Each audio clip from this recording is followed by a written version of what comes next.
Shalom, shalom, boa tarde. Hoje é dia 16 de Sivan, 5.783. Nós estamos no dia 5 de junho de 2023. É a tarde com a Torá, trazendo a Parashá da semana e as suas leituras diárias. Nós estamos no segundo dia da semana, é o segundo dia para o Shabat. Portanto, nós estamos na nossa segunda Aliyá. E nós estamos aqui na Parashá Bechalotecha, que traz para nós os ensinamentos cada vez mais profundos da Torá, para o entendimento, compreensão, em que nós precisamos compreender, no nosso dia a dia, como diz Provérbios, capítulo 20, verso 27, a alma do homem é a lâmpada de Deus, Então, nós precisamos aí cada vez mais procurarmos algo positivo nas pessoas para poder acionar o interruptor, como diz Rashi e outros mestres, para que as pessoas sejam despertadas para o serviço a Hashem, Então, Bechalotecha, quando acenderes, nos fala dentro de dois aspectos, como nós vimos no dia de ontem: ascender, que significa subir, elevar, e acender, que significa dar luz ao pavio, acender o pavio. Então, nós precisamos aí realmente estarmos cada vez mais voltados, concentrados, e cada dia mais do nosso viver dentro do aspecto de elevarmos realmente as nossas vidas à santidade divina, acender a luz da presença divina nas nossas vidas, em nossos pensamentos, o nosso olhar, o nosso falar, as nossas ações, o nosso ouvir, Todas as nossas emoções estando conectados, como vimos aí a contagem do homem, as nossas 7 emoções estando conectados no serviço a Hashem. Então, Bechalotecha traz para nós essa questão: ascender, que é elevar, subir, e acender, dar luz, trazer luz, presença divina. E assim nós estaremos, de fato, trazendo uma conexão muito forte, muito real da presença divina, e estaremos aí, sem sombra de dúvidas, transformando o mundo para ser a moradia de Hashem, ok? Então, é nesse sentido que nós precisamos estar conectados. A nossa segunda Aliyá está no capítulo 8, de Bamidbar, Números, a partir do versículo 15 até o versículo 26, Nós temos aí a continuidade sobre a inauguração dos levitas, Os levitas são contados, são lhe dados as tarefas, que precisam estar em conexão com eles. E nós temos aqui um segredo muito importante, aprendemos nessa nossa Aliyá de hoje, a segunda Aliyá, no capítulo 8, verso 15 a 26, em que, de fato, Deus ele revela, de uma forma simples, objetiva e, ao mesmo tempo, profunda e elevada do seu amor para com o nosso irmão mais velho, o povo judeu. E nós vamos ver esse segredinho aqui, que está diante dos nossos olhos, e muitas vezes, passa desapercebido pelos não-judeus dentro do estudo da Torá e dentro do aprendizado, com referência à questão de Hashem. Então, nós temos aí também uma questão de desqualificação dos levitas, quando que eles são desqualificados, para o serviço, e quando eles são qualificados para o serviço. Ou seja, há uma questão de qualificar para o serviço a Hashem, no Mishkan e posteriormente no Beit HaMikdash, e também há um item sobre desqualificados para não fazer o serviço, Então nós vamos ver essa questão aí. É preocupante? É coisa séria? É grave isso? Vamos ver, sem sombra de dúvidas, nesse sentido aí, né? Mas antes de nós vermos, vamos enviar o nosso shalom às seguintes pessoas, né? E depois nós vamos aí trazer aí uma lição do nosso Rebbe, Menachem Mendel, sobre um emblema, né, das forças de defesa de Israel, né? Onde na primavera de 1979, né, o Rebbe Menachem Mendel, ele recebeu lá no Brooklyn, na sua residência, né, ele recebeu uma carta, né, que foi enviada pelo Comando do Norte das Forças de Defesa de Israel, que enviou para ele uma carta, né, mandando pedindo, né, uma bênção, etc. e tal, e assim nós vamos ver a resposta do Rebbe, né? Uma resposta interessante também, que ele fala para com as forças de defesa de Israel, né? O comando do norte de Israel, né? O comando do norte de Israel, né, na sua posição geográfica, obviamente, né? A posição norte ela está mais conectada com o Líbano, né? Mais a parte norte lá, né? Aí nós vamos ver o que ele fala para o comando do norte, ok? Então o nosso shalom aí vai para o Gilvan Freire Lima, da cidade de Paulo Afonso, lá na Bahia.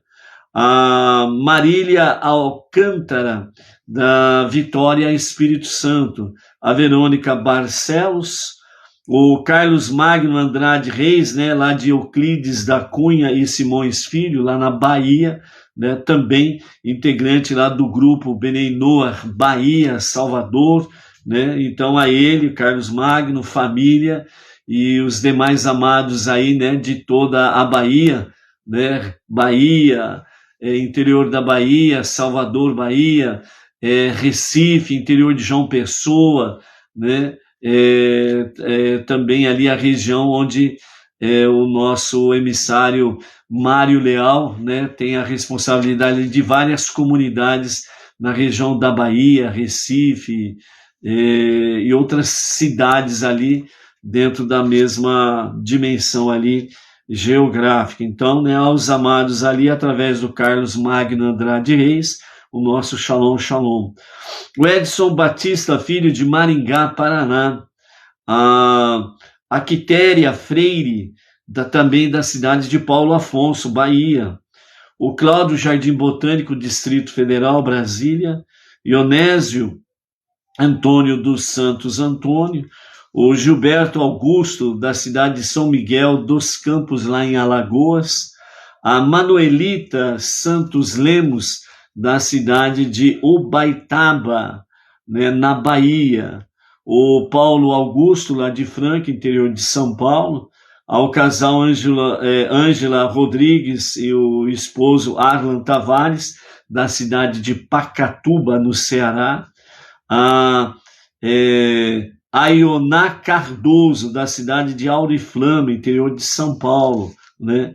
Temos aí também outro casal, Yohanan Ferreira e a Valmira Ferreira, né, da cidade de Lapa, lá no Paraná. A Vera Cariri, lá de Campina Grande, lá na Paraíba. Temos aí também o Shinag Sam, né, não temos a cidade dele aí. Temos aí o Djalma de la Vedova, da cidade de Terra Boa, Paraná. Deve ser Terra Boa mesmo, tem até o nome, né? A Rosa Silva Osasco, né, Grande São Paulo. Sil Ribeiro, de Rondonópolis, né, Rondônia, né?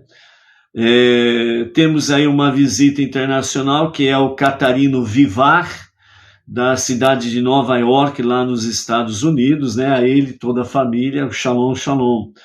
O Juari Leal, né, da cidade lá de Pará do Belém, né? O Juari Leal, né, ele é especialista em vidros e granitos, né? Faz trabalhos aí para os lares, né, de vidros e granitos, né? Onde as casas aí um pouquinho mais chique, por assim dizer, né? Ele é especialista em trabalhar aí com vidros e granitos, né? Então aí o pessoal do Pará de Belém, né, aqui fala área 91, né? Então aí não sei como que é esse negócio aí, mas a área 91 lá, Pará do Belém, né? Então Juari Leal. O Joel Silva de Canoas, né, Rio Grande do Sul. Evanilde Santana do Rosário, Luan Carlos, Luca Oliveira, o Vitor Ribeiro, lá de Vitória, Espírito Santo, né? Alan Ferreira, da região de Jacarepaguá, né? Rio de Janeiro, e Laura Jesus, que aí a nossa lista, né? Então, os nossos amados aí, o Shalom, Shalom, né? Hoje aqui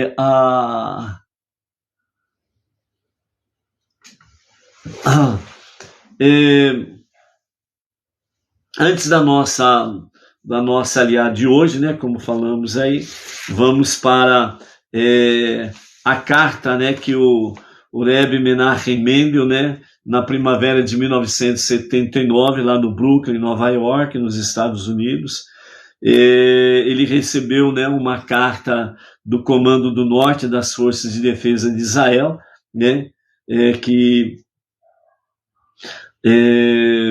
mandou para o Rebbe, né, sempre pedindo uma bênção, uma proteção, etc. e tal.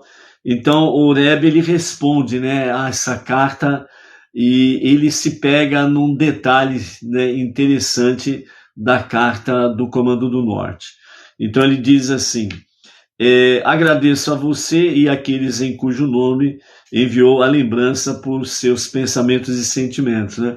Como eles mandaram uma lembrança para o Rebbe, então ele está respondendo e agradecendo. Então assim ele continua dizendo: como judeu que busca uma lição em tudo, de acordo com os ensinamentos do fundador do Hassidismo, o Rabi Israel Baal Shem Tov, né? Tudo que um judeu vê ou ouve deve servir como uma lição para ele em seu serviço ao Criador, né? Abrindo um parênteses aqui, por assim dizer, né? Esta é uma lição que nós precisamos estar diante dos nossos olhos 24 horas por dia e mais um pouquinho. Nós precisamos aprender realmente a buscar uma lição em tudo. E não ficar aí amarrado, prisioneiro, escravo das situações negativas, né, de energias destrutivas, maléficas, e ficar aí rodando que nem um peão e não vai para lugar nenhum. É importante aprendermos lições no nosso dia a dia. Nada é por acaso, nada existe por acaso, e você também não está aqui porque te mandaram de paraquedas. Há propósito em tudo. E é uma coisa que nós precisamos pôr em prática no nosso dia a dia. O próprio Rebbe diz na sua resposta ao Comando do Norte das Forças de Defesa de Israel: como um judeu que busca uma lição em tudo, seguindo a própria orientação do fundador do Hassidismo, o Rabi Israel Baal Shem Tov, tudo que um judeu vê ou ouve deve servir como uma lição para ele em seu serviço ao Criador. Esse é o objetivo, ok? Então, encontre um significado especial neste emblema, porque o Comando do Norte, ao mandar uma carta ao Rebbe, o Comando do Norte, lá de Israel, das Forças de Defesa de Israel, mandou com o emblema exatamente do comando. Né? O Comando do Norte tem uma identificação, e nessa identificação ali tem um animal no ofício que enviou para o Rebbe, né? Então foi com o logotipo, né, do Comando do Norte, o ofício, a carta endereçada ao Rebbe. Então o Rebbe, ele vai falar sobre essa questão aqui. Então encontra um significado especial neste emblema, que tem como centro a figura de um veado. O veado é um dos símbolos da nossa Terra Santa, que é referido na Torá como a terra do veado. Nossos sábios explicam que uma das características deste animal é que sua pele não restringe sua carne. Em outras palavras, a pele extremamente esticada do animal não inibe o seu crescimento, mas ao contrário, se adapta e se conforma a ele. Quem conhece um animal veado sabe que a sua pele ela é extremamente lisa e esticada. É isso que o Rebbe está dizendo. E dentro desse aspecto aqui, né, mesmo a pele sendo nesse estilo, ela não prejudica, ela não inibe o crescimento realmente do animal, ok? Então, aí reside uma lição básica em todas as áreas da vida: o esconder.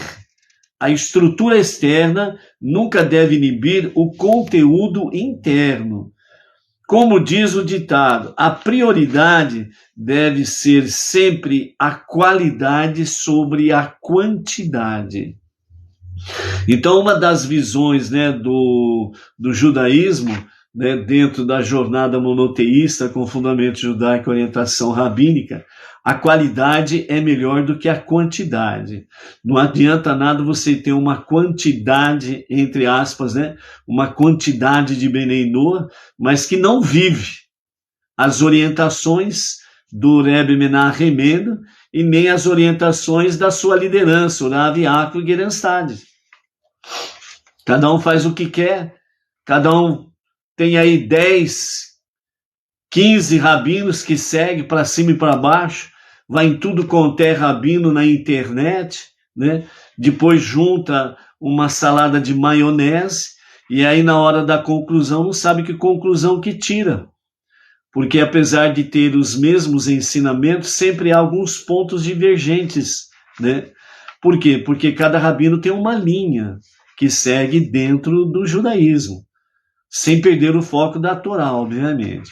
Mas justamente, né, principalmente, o aprendizado que nós temos dentro do mundo judaico, os rabinos têm os seus discípulos, têm os seus seguidores, né? Então, cada um se identifica com o rabino X, então simplesmente ele segue aquele rabino. Maravilha, não tem problema nenhum.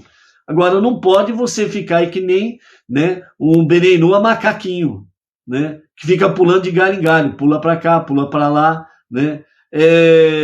Aí depois fala, o rabino A disse isso, o rabino B disse aquilo, aí você vem trazer o alfabeto inteiro aí de rabinos, né?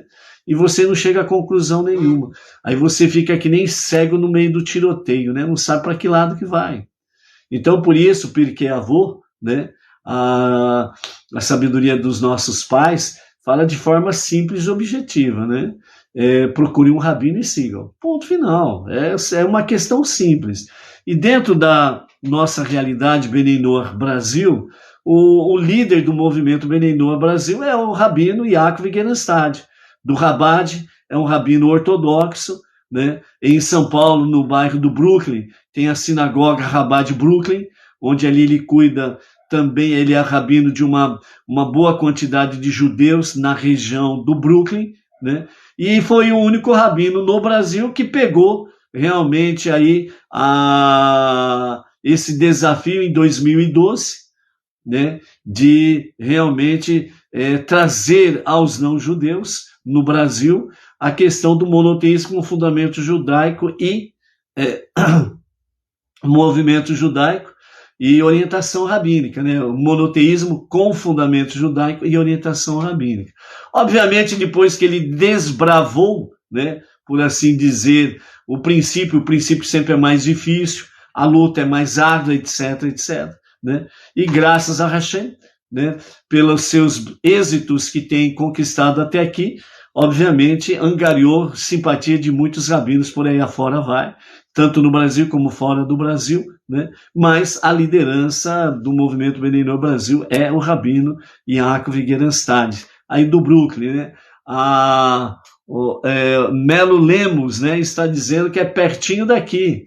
Então aí você já tem o endereço, é Rua Guararapes, 909, no Brooklyn, né? A sinagoga Rabad Brooklyn, né? Onde está localizado aí. Toda quarta-feira, a partir das 20 horas e 30 minutos, o rabino ele está em reunião no local e ao vivo e a cores para o Brasil e para as nações, né, com as suas aulas de quarta às 20 horas e 30 minutos, ok? Então, retornando aqui, né, na palavra do nosso Rebbe Menachem Mendel, então ele fala sobre a qualidade, sobre a quantidade. Este princípio também é básico para a natureza e função de um exército. Superficialmente, parece que o sucesso de um exército depende da sofisticação de seu armamento e da habilidade de seus soldados. Mas, como sabe qualquer pessoa com uma compreensão mais profunda dos assuntos militares, o principal é a moral e o espírito das tropas e dos comandantes.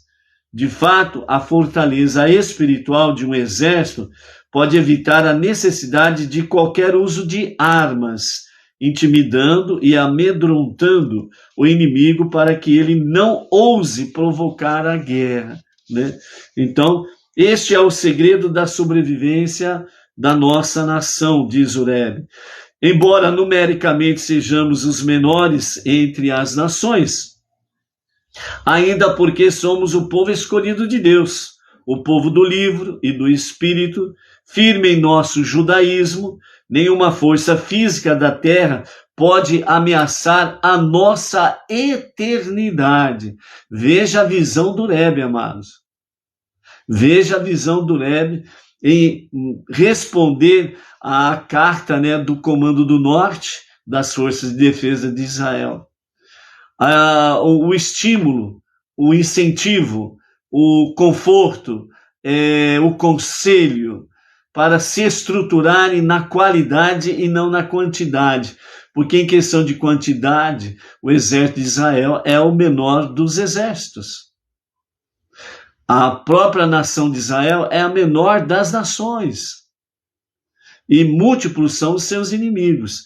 E por isso, né, o Rebbe fala que, em hipótese nenhuma, né, estas forças físicas dos exércitos inimigos, em hipótese nenhuma pode ameaçar a nossa eternidade. Então a visão do Rebbe e a visão do povo judeu, o nosso irmão mais velho, o filho primogênito de Deus, não é somente aqui e agora, mas a visão é a eternidade. E a eternidade é algo assegurado por Hashem. O Eterno já deu essa certeza, como ele deu a certeza da posse da terra prometida. Por isso que ele disse ali junto ao mar de juncos, falando a Moshe, diga ao povo que avance, em frente, em marcha. Não importa que o mar esteja aí bravio diante de vocês. Eu falei que vou vos conduzir, né, à terra prometida. O mar não pode amedrontar a eternidade. Assim como os exércitos não podem amedrontar realmente a eternidade do povo judeu. Esse é o segredo da força, do poder das forças de defesa de Israel. Nas palavras do salmista, Israel confie em Deus e eles têm a garantia de que Ele, o Eterno, é seu salvador e protetor. Embora se deva fazer tudo o que for necessário pelos meios naturais, em última análise, é a fé no Todo-Poderoso e em nossa singularidade como sua nação que traz a vitória, a ponto de temor e terror cairão sobre os nossos inimigos e não sobre nós. Pela grandeza do braço do Eterno, cairá sobre os inimigos como uma pedra. Ninguém ousará levantar a mão ou o pé contra nós, porque o medo dos judeus se abateu sobre eles, o medo daqueles que estão conectados ao seu judaísmo. Por isso, né, o Rebbe vem concluindo dizendo: disseram-me que você ajuda os jovens de Rabad em sua campanha para elevar a moral dos membros das forças de defesa de Israel e trazê-los para perto da Torá em suas mitzvot. Certamente, como se deve fazer com todos os empreendimentos positivos, você continuará e aumentará o seu envolvimento nisso, e que Deus conceda poder a seu povo, e que Deus abençoe o seu povo com paz. Estas são as palavras do Rebbe Menachem Mendel e a sua bênção para o comando das forças do norte, das forças de defesa de Israel, bem como para toda a nação e todo o povo judeu. Ou seja, de forma simples e bem objetiva, nada e ninguém pode afetar, ameaçar ou fazer com que não exista a eternidade do povo judeu, porque isso já está garantido pelo soberano dos mundos. Então, por isso, à medida que nós andamos ombro a ombro com o nosso irmão mais velho, nós temos o mesmo destino, a eternidade. Quem é que não quer viver a eternidade? Só se for muito, como diz outro, né? Muito tolo, não restam dúvidas sobre essa questão aí. Ok? Baruch Hashem, né?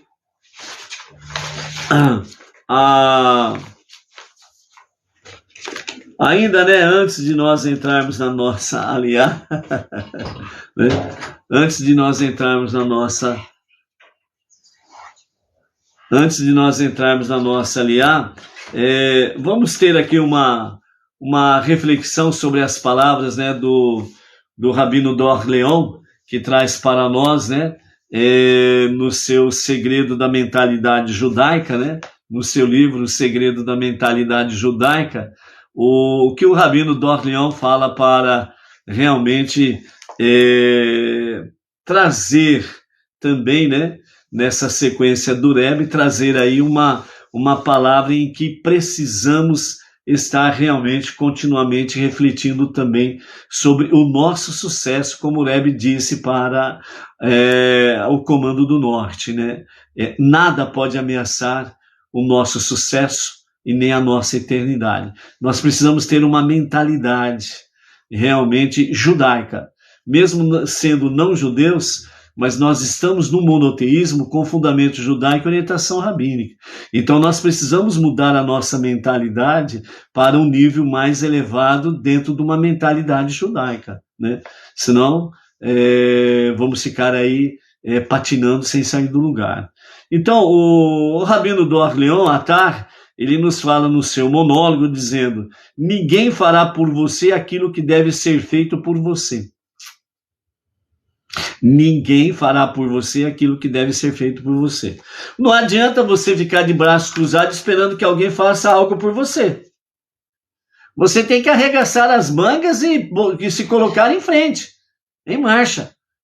Você não pode ficar aí parado, estacionado, marcando passo aí, patinando no mesmo lugar. É preciso avançar. E para avançar nós temos que mudar mentalidade. Se você continuar com a sua mentalidade lá de trás, você não anda para frente, você volta para trás. Porque você fica simplesmente perdido. Então, por isso, ninguém fará por você aquilo que deve ser feito por você, ok? Nós somos livres para fazermos escolhas. E ninguém vai fazer uma escolha por você. Você precisa decidir a sua livre escolha. Esse é o detalhe. E a sua decisão da sua livre escolha é o que você vai seguir. É o que você vai em frente. E você precisa agir. Você não pode ficar parado. Então, por isso, né, ficar chorando à beira do caminho, como diz uma certa música aí, não vai te ajudar absolutamente em nada. Esse negócio de coitadinho, judiação, né, que é uma forma popular aí das pessoas se colocarem, né? Ai, coitadinho, ai, pobrezinho, que não sei, isso daí, ó, tá fora de escopo. Você precisa avançar, porque se você ficar chorando à beira do caminho, você vai ser atropelado, sem sombra de dúvida. Então a certeza de falar nessa jornada nossa faz parte do processo de aprendizagem. Falhar faz parte. E não é porque você falha que é o fim do mundo. É o fim da vida. Acabou a vida. Negativo.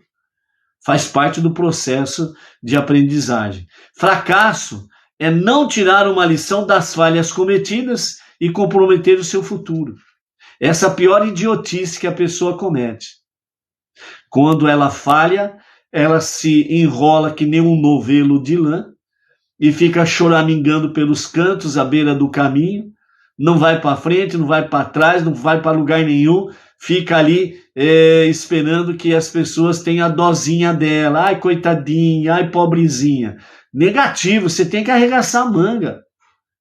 Você tem que lutar, você tem que batalhar. Você tem que aprender com os teus próprios fracassos, o aprendizado para seguir em frente. Senão você fica perdido, e perdido ficando, você não vê luz no caminho. Entendemos que a vida se trata de um processo de aprendizagem e que é feita de escolhas, das próprias escolhas, tanto para o bem como para o mal. Isso cada um é que decide. Ninguém vai decidir por você. Pode ser feito o quê? Palavras de conselho, mas o poder de decisão é seu e de mais ninguém. A vida, bem como a natureza, tem as mesmas leis e comportamentos. Quando a vida o pressiona para baixo e o arrasta para o fundo do abismo, não se esqueça de manter a calma. É difícil, não é mesmo? É muito difícil. É muito difícil.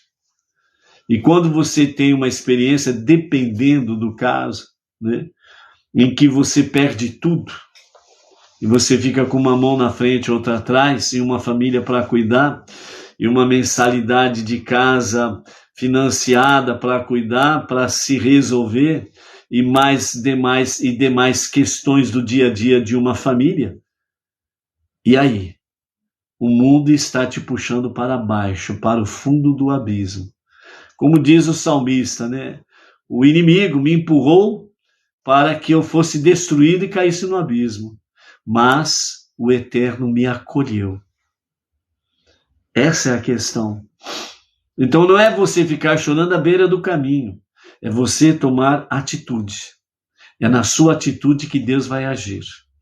Então, aguente firme, mantenha a mente focada e o comportamento equilibrado, ou seja, um equilíbrio saudável. Assim como aquela onda, a vida vai levá-lo para frente e o lançará para cima. Se por algum instante perder o foco, entrar em desespero e tentar lutar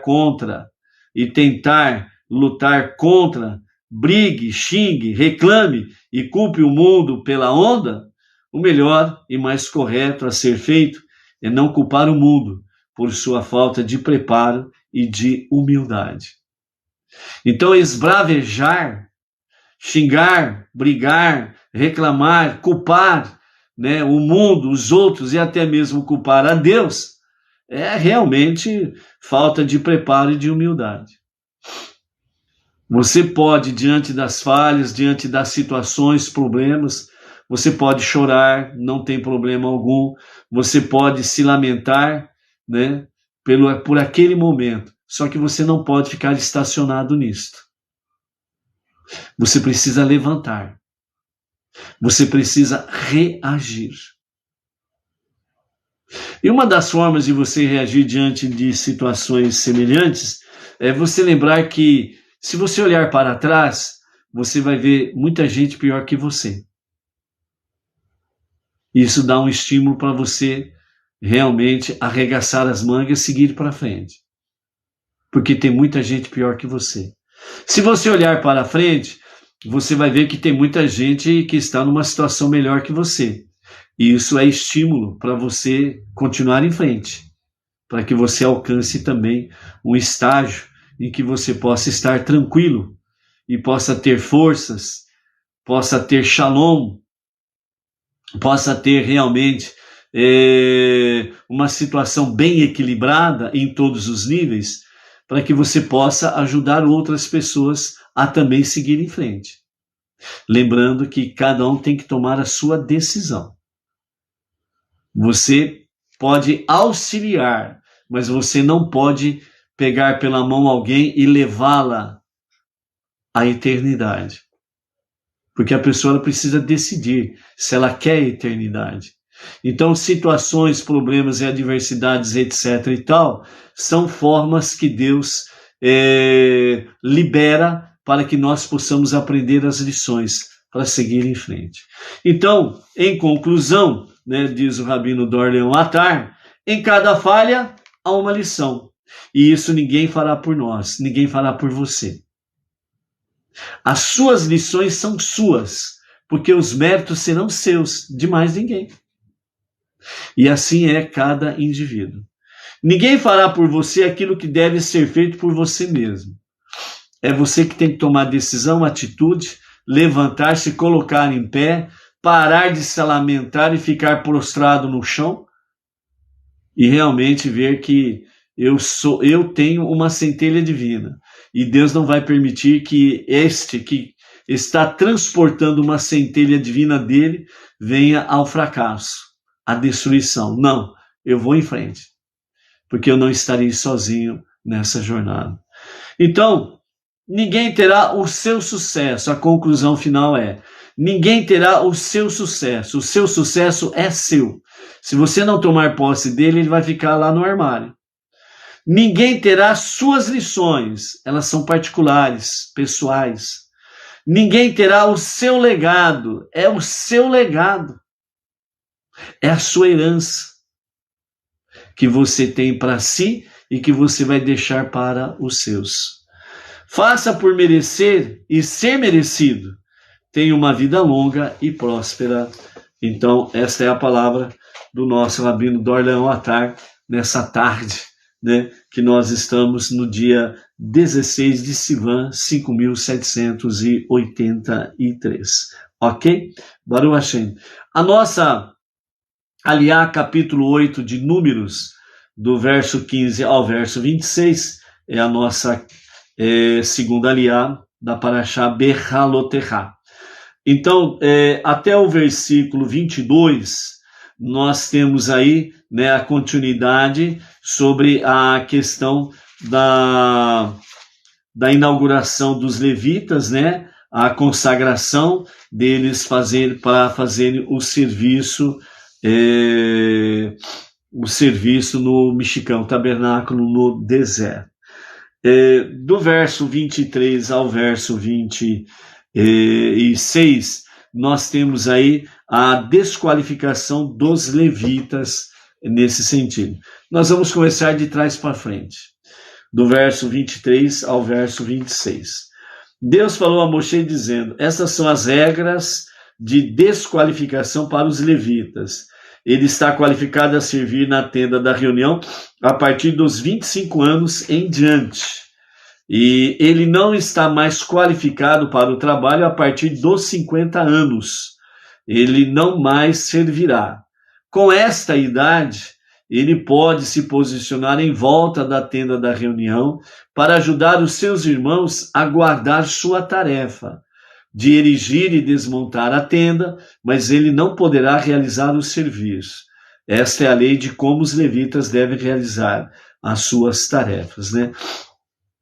Então, o que nós temos aqui? A qualificação e a desqualificação. A partir dos 25 anos de idade, os levitas são qualificados para o serviço diretamente em tudo aquilo que está relacionado com o mexicano.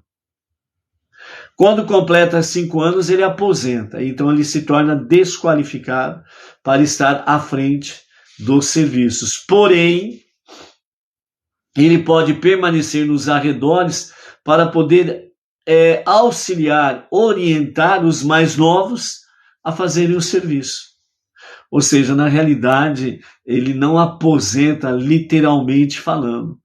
Ele continua trabalhando, porque ele passa a ser um orientador, né? E é isso que, de fato, vai marcando o dia a dia da tribo de Levi, né? Então, os levitas, a partir dos 50 anos, eles se tornam orientadores, né? Então, são aquelas cabeças pensantes em que vai orientando os mais novos dentro do serviço de todas as atividades concernentes ao mexicano, inclusive o próprio transporte do Michigan. Então veja bem que a desqualificação aqui não é algo negativo, né? Na realidade é dar lugar para outros também terem o privilégio de trabalharem no Michigan, ok? E aí passam a ser orientadores, né? Então a experiência fala mais alto e é devidamente habilitado para orientar os mais novos, ok? Então essa é a lição aqui. Sobre a questão do versos 15 até o verso 22, nós temos aí, né? Depois disso, os levitas servirão na tenda da reunião. Você também purificará a família de Merari e os agitará como uma oferenda ajudada, pois eles estão dedicados a mim, dentre os filhos de Israel, para transportar o tabernáculo e dedicados a cantar no tabernáculo. Eu os tomei para mim no lugar dos primogênitos de Israel, daqueles que emergem primeiro do útero, pois todo primogênito dentre os filhos de Israel, tanto pessoa quanto animal, foram originalmente escolhidos como meus no dia em que eu matei todos os primogênitos na terra do Egito, né? Naquele momento eu os santifiquei para mim mesmo, mas agora eu tomo os levitas no lugar de todo primogênito dos filhos de Israel, porque o primogênito idolatrou o bezerro de ouro, né? Então vejam bem, aqui nós temos aquela questão. Quando aconteceu a praga dos primogênitos, né? Então, no Egito, né? De todo o Egito e de todos os animais. Então, o povo de Israel, todo primogênito do povo de Israel e todos os primogênitos dos animais são santificados para Hashem e para o serviço a Hashem. Então, os primogênitos de Israel são os primogênitos de Deus. Porém, os primogênitos de Israel, eles pecaram com o bezerro de ouro. Então, eles se tornaram desqualificados aí de forma negativa, né? Não tendo o privilégio de serem os primogênitos para o serviço no Mishkan, o tabernáculo no deserto, e posteriormente o Beit HaMikdash, o grande templo em Jerusalém. Então, como a tribo de Levi não participou nem no Egito e nem no pecado do bezerro de ouro, não participou em momento algum de idolatria, então Deus pegou os primogênitos da tribo de Levi para o serviço especial no serviço a Hashem. Então, por isso que teve essa substituição aí, né? Que foi por causa do pecado do bezerro de ouro. E a tribo de Levi não pecou tanto no Egito com idolatria e nem com o bezerro de ouro. Porém, isso não significa que Deus menosprezou o povo de Israel. Que Deus deixou o povo de Israel, as 12 tribos, né, para escanteio, né, em hipótese nenhuma. E onde que nós encontramos isso daí? Nós encontramos isso daí no versículo 19 do capítulo 8. Veja o que o versículo 19 diz. Eu dei os levitas dentre os filhos de Israel como um presente a Arão e os seus filhos, para realizar o serviço da tenda da reunião para os filhos de Israel, e para espiar pelos filhos de Israel. Os filhos de Israel não precisarão, então, se aproximar do santuário, e, consequentemente, não sendo afligidos por uma praga. Então, o que nós temos aqui? A tribo de Levi é totalmente separada por Hashem, pelo Eterno, para fazer todo o serviço do Mishkan, todo o serviço junto ao tabernáculo e ao Beit HaMikdash, o templo em Jerusalém. E a finalidade do seu trabalho, né, como diz o verso 19, eu dei os levitas dentre os filhos de Israel, ou seja, do meio dos filhos de Israel, ele tirou a tribo de Levi. Por isso, 12 tribos, né, porque Iosif tem 2 tribos, né? Efraim e Menaxê, e os levitas foram tirados do meio das 12 tribos e contados em separados, ok? Então, na realidade, nós temos aí 13 tribos de Israel, ok? Mas aí o segredo que nós temos aqui no versículo 19 é que mesmo Deus tirando a tribo de Levi para ser uma tribo especial para o serviço ao Eterno, né? Contudo, Deus ele mostra, ele demonstra, ele revela o amor para com os Bnei Israel, os filhos de Israel, em sua integridade. Então vejam bem aqui, nós temos a menção sobre os filhos de Israel 5 vezes no versículo 19. Vamos lá contar? Então vamos lá. Eu dei os levitas dentre os filhos de Israel, primeira vez, como um presente a Arão e os seus filhos, para realizar o serviço na tenda da reunião para os filhos de Israel, segunda vez. E para espiar pelos filhos de Israel, terceira vez. Os filhos de Israel, quarta vez. Não precisarão então se aproximar do santuário e, consequentemente, não serão afligidos por uma praga. Aí você fala assim, ué, mas cadê a quinta vez? A quinta vez está aqui.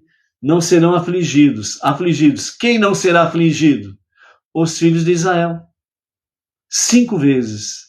5 vezes num versículo, nós temos a menção dos Bnei Israel, os filhos de Israel. E o que demonstra isso?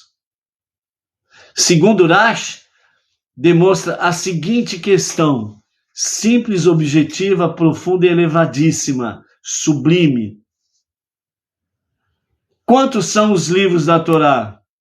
5. Quantas vezes Bnei Israel é mencionado no versículo 19? 5. O que é a Torá? É a revelação do coração de Deus. Ou seja, assim como Deus ama a Torá, ele ama os Bnei Israel. E por isso o inimigo ou os inimigos não podem ameaçar a eternidade dos Bnei Israel. Não pode, não tem condições de ameaçar a eternidade do povo judeu. Podem fazer o que for, como fizeram durante todos esses milênios, de várias formas, de formas uma mais diferente do que a outra e outras mais cruéis do que as outras, mas não conseguem ameaçar a eternidade do povo judeu. Por isso, se nós andarmos ombro a ombro com o nosso irmão mais velho, nada e ninguém pode ameaçar a nossa eternidade. É isso daí que a Torá traz para nós, os seus segredos. Irashi traz para nós a reflexão a respeito desta realidade. Os nossos mestres revelam os segredos de Deus para nós. Por isso, conhecer a palavra divina tem que ser com fundamento judaico, senão você não conhece. Você só conhece em parte, de forma superficial. Por isso, o nosso Rebbe Menahem Mendel, ele nos fala sobre a questão de começar de novo. A partir dos 25 anos de idade em diante, os levitas entrarão no serviço. Então, aos levitas foi confiada a responsabilidade de transportar o Mishkan e os seus componentes pelo deserto. Deus conduziu os judeus através do deserto com o Mishkan, onde manifestava abertamente sua presença, e para subjugar assim as forças do mal, lá no deserto, a fonte das forças do mal, as energias negativas, destrutivas e maléficas que têm o seu QG no deserto. Então foi exatamente aí que Deus fez com que, através do povo judeu e o Mishkan, essas forças negativas fossem subjugadas, as forças do mal, personificadas pelo deserto, uma terra desabitada, inculta, desolada e perigosa. Do mesmo modo, o nosso próprio entorno pode parecer às vezes uma espécie de deserto espiritual, carente da divindade. Quantas vezes você disse aí, fulano, beltrano, precisam de Deus na vida dele ou na vida dela? Quantas vezes você disse, a minha cidade precisa de Deus, do verdadeiro Deus, o meu país precisa do verdadeiro Deus? Quantas vezes nós falamos isso? É esta a realidade aqui. Então, às vezes, podemos chegar, inclusive, a pensar que nós mesmos nos transformamos num deserto, ou seja, que adquirimos hábitos contrários à nossa tarefa de difundir a palavra divina, a presença divina, a luz divina. Então, dessa forma, muitas vezes nós ficamos aí até confundidos se realmente nós estamos difundindo a consciência divina ou não.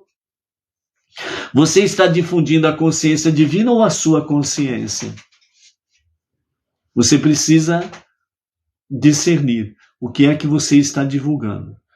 Como podemos esperar que vamos mudar a nós mesmos sem falar do mundo ao nosso redor, tendo tais comportamentos arraigados no nosso interior? Como que você quer transformar o mundo se você não se transformou? Como você quer melhorar o mundo se você não se melhora? Como que você quer o bem do mundo se você continua falando palavras negativas, destrutivas? Como vamos difundir a consciência divina se mantivermos o que nós tínhamos lá atrás no presente? Aqui contamos com a lição dos levitas. Eles nem iniciavam o treinamento para sua ocupação até chegar aos 25 anos de idade. E mesmo assim já estavam autorizados a começar seu serviço sagrado a partir dessa idade. Ou seja, os levitas sabiam da sua função, mas eles eram treinados a partir dos 25 anos de idade, não antes. Mas eles sabiam que teriam que exercer essa função. Deus também nos concede a capacidade de nos refazer e começar novos caminhos na vida, apesar de não nos sentirmos qualificados ou preparados ou merecedores de realizar. Tudo o que temos de fazer é empregar a assistência divina nas nossas vidas. E através das nossas vidas, irmos difundindo a consciência divina. Por isso, nós sempre temos a oportunidade de começar de novo, porque ainda é tempo, ainda há tempo de nós podermos começar de novo, mas com uma mentalidade mais judaica do que não judaica, entendeu? Então é importante nós estarmos mudando a nossa mentalidade, procurando cada vez mais níveis espirituais mais elevados, dentro da nossa base do monoteísmo, com fundamento judaico e orientação rabínica. Então, por isso, se o teu rabino é o Rav Yafke Gerenstad, a sua liderança, siga a sua liderança, seus conselhos, seus ensinamentos, para que nós possamos mais e mais estarmos difundindo a consciência divina. E aí nós estaremos alcançando no nosso dia a dia, ombro a ombro com o nosso irmão mais velho, o povo judeu, alcançando a nossa tarefa suprema, que é transformar este mundo para ser a moradia de Deus, para que Mashiach, o justo Mashiach, se revele a qualquer momento, e a qualquer momento mesmo. Amém. Amém. Ok, amados? Com a graça de Hashem, amanhã estaremos de volta. Shalom, shalom. Até lá.